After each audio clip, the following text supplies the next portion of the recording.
Hello guys, welcome back to my YouTube channel study math 91 में। तो कैसे हैं आप सभी लोग। आप लोगों के कमेंट से मैं परेशान हूं और आप तो परेशान हैं, उसके साथ साथ मैं भी परेशान हूं कमेंट के जवाब देते देते। तो आज की वीडियो में सभी कमेंट के जवाब देंगे। आप लोग बहुत परेशान हैं यूपी पुलिस से रिलेटेड और आरपीएफ से रिलेटेड। आरपीएफ में सबसे ज्यादा अगर बच्चे परेशान हैं तो परेशानी सिर्फ एक चीज में है, कास्ट सर्टिफिकेट। मैं क्या करूं, स्टेट या फिर सेंट्रल। सबसे बड़ी प्रॉब्लम कास्ट सर्टिफिकेट, स्टेट या सेंट्रल। और दूसरी problem UP police re exam date confirm नहीं हो पा रही। सर कब होगा, तुम लोगों को मतलब समझ में नहीं आ रहा। उसी हिसाब से देखो, ऐसा तो होता है कि जब तक अगर एग्जाम डेट क्लियर नहीं हो जाती ऑफिशियल, तब तक हमारा पढ़ाई में भी मन नहीं लगता। ये बात रियल है, मैं समझ सकता हूं आप लोगों की समस्या सिर्फ ये आ रही कि एग्जाम डेट क्लियर नहीं, तो उस हिसाब से पढ़ाई नहीं हो पा रही, मतलब इतना आनंद नहीं आ रहा पढ़ने में। तो मैं आपको बार बार वही चीज कह रहा हूं दोस्त, तुम पेपर की टेंशन मत लो। जून जुलाई देखना, जून में आपको ऑफिशियल नोटिस मिल जाएगा। अगर ज्यादा लेट हुआ तो जुलाई में तो पेपर होना है, जुलाई लास्ट तक पेपर होना है, इस बात की गारंटी देता हूं। तो जून में ऑफिशियल नोटिस भी जारी हो जाएगा। देखो बस एक बार जो चुनाव चल रहा है उसका रिजल्ट तो आ जाने दो, तब तो तुम्हारी चीज सुनी जाएगी। अभी कौन कराएगा, अभी कोई क्लियर ही नहीं किसी के हाथ में, किसके हाथ में है। तो समस्या सिर्फ अगर है तो सिर्फ ये है, चुनाव का रिजल्ट 4 के बाद 5 को आ जाएगा, ठीक है। तो आप 4 मई को मतलब 4 जून को रिजल्ट आ जाएगा, ठीक है। 4 जून को जैसे रिजल्ट आया उस हिसाब से तुम्हारी तैयारियां स्टार्ट। लेकिन तुम अपनी तैयारी अभी से स्टार्ट रखो दोस्त। जुलाई में पेपर 100% है, यूपी पुलिस री एग्जाम होगा। और रही बात लोगों को आरपीएफ में बहुत समस्या आ रही, जिसने एडमिट कार्ड मतलब वो सोच रहे हैं, जिसने अपना कास्ट सर्टिफिकेट नहीं लगाया उनका क्या एडमिट कार्ड आएगा, जिसने स्टेट का लगाया उनका फॉर्म रिजेक्ट होगा या नहीं होगा, समस्या यहाँ पे भी आ रही है, ठीक है। गलतियां हुई हैं, सबसे गलतियां हुई हैं। यूपी पुलिस में भी देखो समस्या आई थी, अब आरपीएफ कांस्टेबल में समस्या आ रही है। किसी ने स्टेट का लगा दिया तो किसी ने सेंट्रल का लगाया तो ठीक है, और किसी ने स्टेट का लगा दिया तो उनका फॉर्म रिजेक्ट के लिए बहुत परेशानी, बहुत समस्या आ गई, ठीक। तो उस बात पे आज चर्चा करते हैं, पूरी लास्ट तक वीडियो देखना, हर चीज मैं समझाऊंगा बिल्कुल। आज के बाद अब तुम टेंशन नहीं लोगे, जो हुआ सब समस्याओं का हल होगा, ठीक है। और रही बात यूपी पुलिस री एग्जाम की, दोस्त सिलेबस के हिसाब से मेरी क्लासें सब कुछ चली रही हैं, वो अलग चीज है, मैं पढ़ा रहा हूं या फिर आप कहीं से भी पढ़ रहे हैं, तो अपनी तैयारी इतनी मजबूत रखो, पेपर जुलाई में होगा, 100% होगा, 100% कह रहा हूं। एकदम से आएगा ऑफिशियल नोटिस, अब बस 10-15 दिन का समय, 15-20 दिन का मुश्किल से 15 दिन का मुश्किल से समय दिया जाएगा बस यूपी पुलिस री एग्जाम के लिए। तुरंत सारी व्यवस्था है उनके पास। देखो जहां पेपर होना है, सेंटर पहले ही से बन चुके हैं, तुम्हें नहीं पता है। यूपी पुलिस री एग्जाम के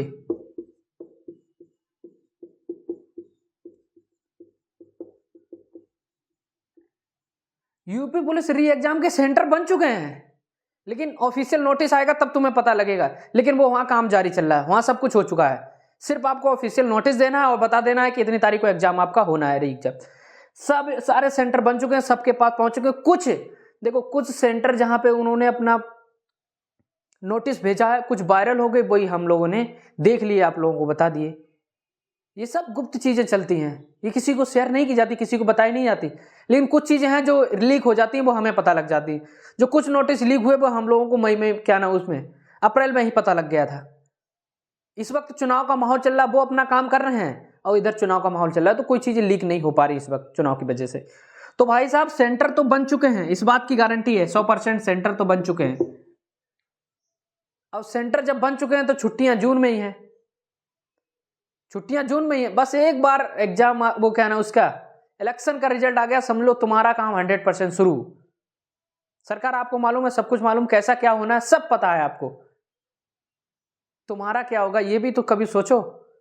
1 महीने बाद पेपर है तुम्हारा, मई चल रही है, जून बीच में लास्ट में है, बस जून लास्ट में हो सकता है, जुलाई में हो सकता है, लेकिन आप लोग तैयारी नहीं कर रहे हैं इस वक्त। चलिए ये चीज हो गई। अब रही बात आरपीएफ की डेट लास्ट क्या है, आरपीएफ की डेट लास्ट क्या है, 14 मई। लेकिन आप लोगों ने फॉर्म नहीं भरा, किस वजह से नहीं भरा? कुछ लोग तो कास्ट सर्टिफिकेट, ये कास्ट सर्टिफिकेट की प्रॉब्लम आ रही, स्टेट का है सेंट्रल का। तो देखो अगर आपके पास स्टेट का है तो कोई दिक्कत नहीं, आप स्टेट का लगा दीजिए, लेकिन सेंटर का अप्लाई करा दीजिए। समय बहुत कम बचा है, आज 9 तारीख हो गई, 5 दिन बचे हैं। आप केंद्र का कास्ट सर्टिफिकेट के लिए अप्लाई करा दीजिए और लगा दीजिए कौन सा, स्टेट का फॉर्म भर दो, ठीक है। जब डीबी होगा इसका, मैं बार बार वही चीजें, जब आरपीएफ का डीबी होगा तब ये जरूरत पड़ेगी इसकी, केंद्र की, केंद्र का सर्टिफिकेट। अब ये बताओ केंद्र का सर्टिफिकेट बनेगा कैसे? जब आपके पास स्टेट का सर्टिफिकेट होगा तब बनेगा ना। तो स्टेट का तो आपने लगा दिया, उस वक्त आपके पास नहीं था, उसी डेट पे आपने बनवाया है केंद्र का, सेंट्रल का। तो सेंट्रल का जब कास्ट सर्टिफिकेट बनता है तो किस बेस पे बनता है? स्टेट का होना चाहिए तभी तो बनेगा। जब तक आपके पास स्टेट का कास्ट सर्टिफिकेट नहीं होगा तब तक सेंट्रल का बनेगा नहीं। तो आपके पास प्रूफ है ना, आपने स्टेट का लगाया तब मेरे पास स्टेट का था, वहीं से तो आपको मिलेगा जो भी कंसेशन मिलेगा। उसके बाद सेंट्रल का अप्लाई करा देना है। ये कब लेके जाना है, कब जरूरत पड़ेगी इसको? जब डीबी आपकी डीबी पीएचटी होगी, इसी से ही आपको डिस्काउंट मिल जाएगा जितना मिलना है, जब आप स्टेट का लगा देंगे। तो कुछ लोगों की समस्या, मैंने स्टेट का लगा दिया, क्या मेरा फॉर्म रिजेक्ट हो जाएगा? कभी नहीं, रिजेक्ट कोई दिक्कत नहीं आएगी भाई। और तुम सोचो, अगर तुमको लग रहा है कि हमारा इतने दिन में नहीं आ पा रहा है या 2 दिन में बन रहा है, तो बहुत अच्छी बात है, 2 दिन में बना के तब अप्लाई कराओ। लेकिन ये अपलोड री अपलोड के लिए ऑप्शन नहीं आएगा भाई। सोचो, जब अगर संशोधन इसमें होगा तो री अपलोड के लिए नहीं होगा। उसमें से तो नाम सुधार सकते हैं, डेट ऑफ बर्थ सुधार सकते हैं, अपना गांव का एड्रेस सुधार सकते हैं, बाकी कोई डॉक्यूमेंट अपलोड री अपलोड वाले नहीं कर सकते हैं। तो जिसका फॉर्म गलत हो गया तो उनके लिए संशोधन करने के लिए एक दिन दिया जाएगा, जिसमें आप अपना नाम सुधार सकते हो, गांव का एड्रेस, कोई भी चीज़ गलती होगी वो सुधार सकते हो। लेकिन इस वक्त आपको फॉर्म भर देना है, कोई टेंशन नहीं है, ठीक है। अगर आप SC ST में बिलोंग करते हैं तो कास्ट सर्टिफिकेट लगा के डिस्काउंट मिल जाएगा, 250 रुपये लगेगा, सिर्फ 4 भर दीजिए। बाकी अगर आप जनरल में हैं तो 500 रुपये फीस लगी रही है, फॉर्म जरूर भर दीजिए, ठीक है। इसमें आपका क्या नाम अकाउंट नंबर भी लगेगा, जिससे पैसा भी वापस आ जाएगा और आप घूम भी आएंगे जहां घूमना है, पेपर भी दे आएंगे। और एज क्या ना, जब आपको कास्ट सर्टिफिकेट लेके जाना है डीबी पीएचटी में तो आपका सेंट्रल का लेके जाना है, तभी आपको डिस्काउंट मिलेगा, वरना नहीं मिले, वरना आप जनरल में जाएंगे, ठीक है, जनरल में। तो अब क्यों टेंशन ले रहे हो? आप फॉर्म भरो बेकायदा होके, बेफिक्र होके। अब देखो, अब रही बात तैयारी, आरपीएफ कांस्टेबल की तैयारी कैसे? भाई साहब सिलेबस तो सब सेम है। क्या इसमें आरपीएफ में क्या पढ़ना है? यूपी पुलिस में देखो, मैथ इसमें भी पढ़नी है आपको, रीजनिंग इसमें भी पढ़नी है आपको, ठीक है, और जीएस इसमें भी पढ़नी है आपको। तीनों में ये 3 सब्जेक्ट तो पढ़ने ही है। अब रही बात यूपी पुलिस के लिए, क्या एक चीज एक्स्ट्रा पढ़नी है? बस हिंदी। वो किसके लिए? सिर्फ यूपी पुलिस के लिए। बाकी 3 चीजें तो पढ़नी है, बाकी 3 चीजें तो आप पढ़ ही रहे हो। मैंने कब से आपसे कहा है, कब से कह रहा हूं, बार बार कह रहा हूं वो चीज कि भाई साहब मैथ और रीजनिंग अभी से इतनी ठोस कर लो कि इससे बाहर कोई क्वेश्चन जा ही ना पाए। भाई 35 नंबर पूछे जाएंगे, 35 नंबर आरपीएफ कांस्टेबल में पूछे जाएंगे रीजनिंग के, और 35 मैथ के, 70 हो गए, 50 जीएस के। अगर ये 70 में से आपने अगर 60 भी कर ले गए तब भी सिलेक्शन आपका है भाई। 20-30 तो 50 में इधर कर दोगे, 20 तो कर दोगे, तब भी 80 पे आपका सिलेक्शन है। इसमें नॉर्मलाइजेशन बहुत मिलता है दोस्त। नॉर्मलाइजेशन आपको 120 पार भी कर देता है कभी कभी। मान लो 80 नंबर है, 20 नंबर नॉर्मलाइजेशन मिल जाता है कभी कभी। ये बहुत खेल होता है इसमें नॉर्मलाइजेशन का। तो बहुत आसान है आरपीएफ कांस्टेबल का पेपर, एकदम ज़्यादा हार्ड नहीं आता है। बस आपको आना चाहिए ना। जब किसी को कुछ नहीं आता तो वो हार्ड लगता ही है भाई। मेरे कहने से आसान नहीं है पेपर, लेकिन जब नहीं कुछ पता होता है तो भाई हार्ड है पेपर, अगर कुछ नहीं पता होता है तो बस इन 3 चीज़ों की तैयारी, यही आपको लोग सिलेक्शन देगाएंगे यूपी पुलिस री एग्जाम में और आरपीएफ कांस्टेबल, दोनों सब कुछ सेम पढ़ना है। सिर्फ हिंदी पढ़ना है एक एक्स्ट्रा। हिंदी आप जब से री एग्जाम डेट आ रही तब पढ़ लेना, लेकिन ये 3 चीजें तो पढ़ते रहो आप भाई।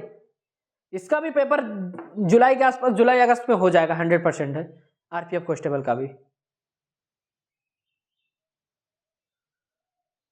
तो बार बार मैं वही चीज कह रहा हूं आप लोगों से, ज्यादा कहने की मेरी जरूरत नहीं, आप लोग खुद इस चीज को समझ पा रहे हैं। तो ठीक है, इसमें कास्ट सर्टिफिकेट से आप टेंशन मत लो, जो बन गया वो बन गया, बस आप भर दो फॉर्म। नहीं बना तो कोई दिक्कत नहीं, आप बनवाने के लिए अभी भी अप्लाई करा दो। अपनी तरफ से एक बार मेहनत तो कर लो, कोशिश कर लो, अप्लाई करा दो भाई, वरना फिर क्या जनरल में काउंट होगी, क्या दिक्कत है। नंबर थोड़ा सा एक्स्ट्रा लाने पड़ेंगे आपको, 5-10 नंबर का फर्क रहता है, ज़्यादा फर्क नहीं रहता है, 5-10 नंबर का, ठीक है। UP police re exam date बहुत जल्दी, बस एक बार ये इलेक्शन पूरा डेट आ जाए उसके बाद तुरंत आपका काम स्टार्ट है। तो आप अपनी तैयारी री एग्जाम की अच्छे से करते रहिए। वो यूपी पुलिस ही ऐसी नौकरी है जो आपको 100% में से 90% आपको नौकरी दिलाएगी ही दिलाएगी। ये तो देखो केंद्र की नौकरी है, 4208 पद हैं, और सोचो ऑल इंडिया है, और ये 60,000 पद यूपी पुलिस री एग्जाम, वो भी मात्र यूपी के लिए। यार इससे बढ़िया चांस कहाँ हो सकता है? वो भी कांस्टेबल, आरपीएफ भी कांस्टेबल, कहाँ ऑल इंडिया भर्ती 4000 और सिर्फ स्टेट की भर्ती 60,000। सोचो, अगर इसको गवा दिया तो फिर मुश्किल ही है कि कांस्टेबल की नौकरी मिले। दोस्त देखो, मेहनत तो करनी पड़ेगी यार सिलेक्शन के लिए, तो कोई नहीं, देखो आप रीजनिंग और मैथ और जीएस थोड़ा थोड़ा पढ़ते रहो, सिलेक्शन आपको मिलेगा 100%। थोड़ी सी मेहनत, ये सोच लेना मैं जहाँ पे हूँ वहीं पे रहूँगा, मुझे 1 साल के अंदर सिलेक्शन लेना। अगर आपने ये ठान लिया तो मैं 100% के साथ कहता हूँ आपका उस साल में सिलेक्शन होगा। अगर आपने ठान लिया तो कोई नहीं रोक सकता सिलेक्शन। अगर आपने ठान लिया तो आप चाहे तो कुछ भी कर सकते हो दोस्त, कुछ भी कर सकते हो। ये तो सिर्फ कांस्टेबल की पोस्ट है, आप चाहें तो कुछ भी कर सकते हो, कुछ भी बन सकते हो। यार हम इंसानी तो करते हैं, ये आईएएस पीसीएस को भी आर ओ यार, ये भी अधिकारी बनते हैं, ये भी इंसानी होते हैं, हम भी इंसान है। बस फर्क इतना होता है उनका माइंड कैसा चलता है, हमारा माइंड कैसा चलता है, हम किस दर्द से गुजरते हैं, वो किस दर्द से गुजरते हैं, फर्क इतना होता है। ठीक, तो सिलेक्शन आपका होगा, आप तैयारी करते रहिए, डोंट वरी, बी हैप्पी, खुश होकर पढ़ो दोस्त, तनाव ज़्यादा बिल्कुल मत लो, जितना समझ में आ रहा है उतना पढ़ो।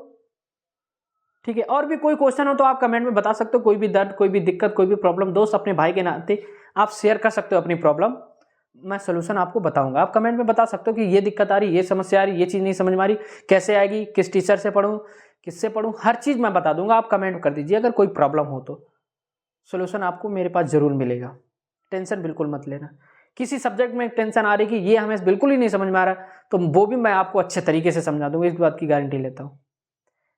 ठीक है, तो बस ये बताना था, आप टेंशन मत लो, जो फॉर्म जैसा भर दिया वैसा भर गया, कोई दिक्कत नहीं है। अगर स्टेट का है तो लगा दो, सेंट्रल का नहीं है तो सेंट्रल का नहीं है तो बनवाने अप्लाई करा दो, ताकि आपको डिस्काउंट मिल सके। ठीक है, चलिए आज की वीडियो में मुझे यही बताना था आप लोगों को, ताकि आप लोग बहुत समस्या में पड़ गए थे, बहुत कुछ समझ में नहीं आ रहा था। तो टेंशन बिल्कुल मत लो, सब नॉर्मल होता है, सब कुछ बस आप पढ़ते रहो, समझो पढ़ते रहो, सिलेक्शन उसका है, बस पढ़ने की टेंशन लो। ठीक है, तो आज के लिए इतना काफ़ी, बने रहिए हमारे साथ। जय हिंद जय भारत। और क्लास, बेहतरीन क्लास आज आने वाली है रीजनिंग की, तो उस क्लास को जरूर देखें, रीजनिंग की क्लास जरूर देखा करें, वो दोनों चीज़ों में एसएससी जीडी की आने वाली भर्ती है बहुत जल्द। ठीक है, तो आज के लिए इतना काफ़ी, बने रहिए हमारे साथ। जय हिंद जय भारत।